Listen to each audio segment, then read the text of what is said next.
Shalom, saudara-saudara yang terkasih dalam Kristus Yesus.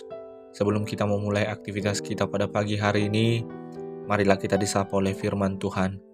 Tapi sebelumnya, marilah kita bersatu di dalam doa. Sungguh, kami mengucap syukur ya Bapa buat cinta kasih dan penyertaan Tuhan di dalam kehidupan kami. Kami juga mengucap syukur ya Tuhan karena Engkau menjagai tidur kami dari tadi malam hingga pada pagi hari ini.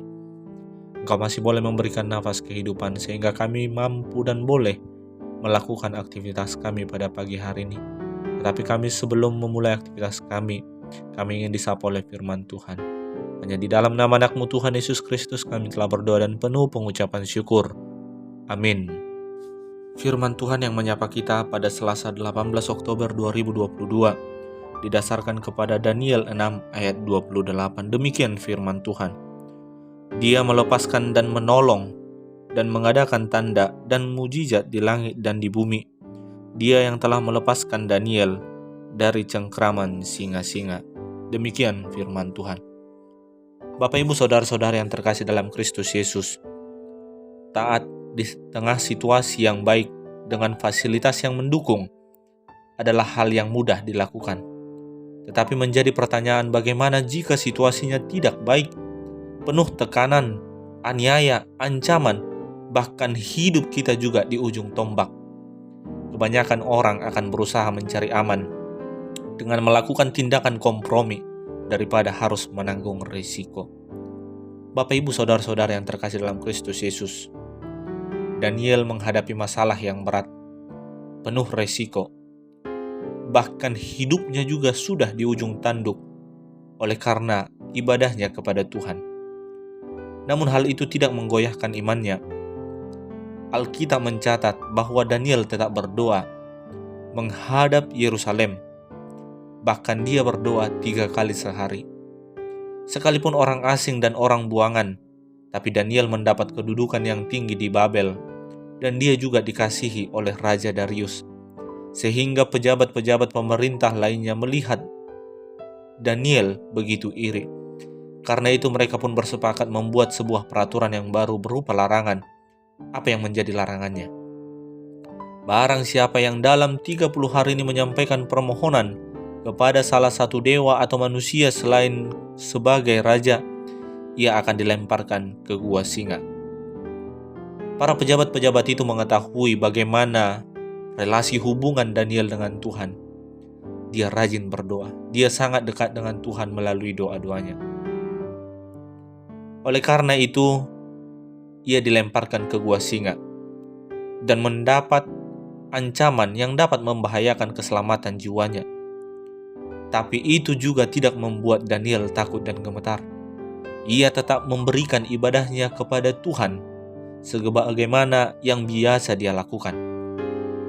Melihat hal itu, mereka semakin geram terhadap Daniel, lalu mendesak raja untuk menegakkan undang-undang agar Daniel ditangkap dan dimasukkan ke gua singa. Tapi yang menjadi pertanyaannya, apakah singa-singa itu memangsa dan menerkam Daniel? Ternyata tidak. Tuhan telah mengutus malaikat-malaikatnya untuk membungkam dan mengatupkan mulut singa-singa itu sehingga Daniel tetap hidup. Bapak Ibu saudara-saudara yang terkasih dalam Kristus Yesus, mendapati Daniel tetap selamat, Raja Darius pun bersuka cita dan memerintahkan untuk mengeluarkan Daniel dari kandang singa itu. Lalu raja membuat titah supaya orang-orang yang menuduh Daniel, termasuk keluarganya, dilemparkan ke dalam gua singa itu. Dan apa yang terjadi? Singa-singa itu menerkam dan membunuh mereka. Ketaatan selalu mendatangkan mujizat, karena Tuhan selalu ada di pihak orang benar. Bapak Ibu saudara-saudara yang terkasih dalam Kristus Yesus, ini juga yang terjadi mungkin di dalam kehidupan kita. Ketika kita menghadapi masalah, ketika kita menghadapi tuduhan-tuduhan, fitnah-fitnah, bahkan sudah menekan kehidupan kita, dan mungkin berisiko untuk menghilangkan kehidupan kita. Seringkali kita terlalu mengandalkan kemampuan diri sendiri, bahwa ternyata kemampuan diri kita adalah kemampuan diri yang terbatas. Seringkali kita malah tidak sabar, dan pada akhirnya kita tersandung dan memilih alternatif-alternatif yang instan yang mungkin membuat kita sesat. Dari Daniel, kita dapat belajar bagaimana doa orang yang benar bila diyakini didoakan sangat besar kuasanya. Kita juga dapat belajar dari seorang Raja Daud, bahwa Daud menyadari betul bagaimana kuasa Tuhan mampu bekerja untuk anak-anaknya yang dipercayainya ketika ia dikejar-kejar musuh. Daud mampu berkata, "Allahku gunung batuku, tempat aku berlindung, perisaiku, tanduk keselamatanku, kota bentengku, tempat pelarianku." Tuhan sanggup melepaskan kita dari hal apapun, bahkan yang paling tidak mungkin sekalipun menurut logika manusia. Tuhan kita adalah Allah yang dahsyat, ajaib, dan mampu mendatangkan mujizat-mujizat di dalam kehidupan kita. Ketika kita menghadapi masalah, fitnah, jebakan, dan sebagainya dari orang yang dikuasai iri hati, datanglah kepada Tuhan dan berdoalah. Mintalah hikmat dan pertolongan. Tuhan akan selalu mendengar doa orang yang dipanjatkan oleh anak-anaknya dengan sungguh-sungguh. Belajarlah dari Daniel. Ingatlah bahwa ada banyak hal yang tidak mungkin menurut ukuran kita. Namun bagi Tuhan, tidak ada yang mustahil. Bapak Ibu Saudara-saudara yang terkasih dalam Kristus Yesus, 1 Korintus 15 ayat 58 mengatakan, "Jangan goyah dan giatlah selalu dalam pekerjaan Tuhan. Sebab kamu tahu bahwa dalam persekutuan dengan Tuhan, jerih payahmu tidak sia-sia." Amin. Tuhan Yesus memberkati. Sungguh kami mengucap syukur ya Tuhan buat firman-Mu yang baru saja kami dengarkan.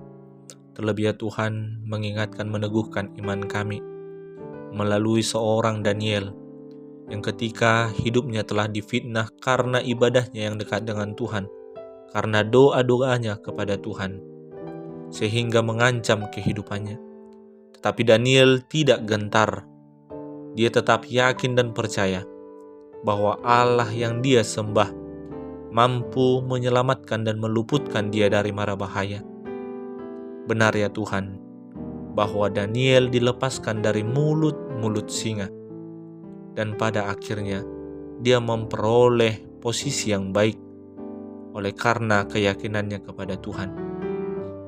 Kami juga memohon ya Tuhan, kuatkan kami, bagaimana kami mampu menjadi seperti seorang Daniel di dalam ketika kami menghadapi masalah, tekanan, aniaya, tuduhan-tuduhan. Ajari kami ya Tuhan, agar kami selalu dekat dan selalu berdoa kepada Tuhan, memohon pertolongan kepada Tuhan. Kami yakin dan percaya Tuhan, apa yang tidak mungkin diberikan oleh dunia ini, Engkau mampu memberikannya. Oleh karena itu ya Tuhan, kami mau mempercayakan kehidupan kami terlebih hari ini. Berkati setiap aktivitas pelayanan kami. Hanya di dalam nama anak-Mu Tuhan Yesus Kristus kami telah berdoa dan penuh pengucapan syukur. Amin.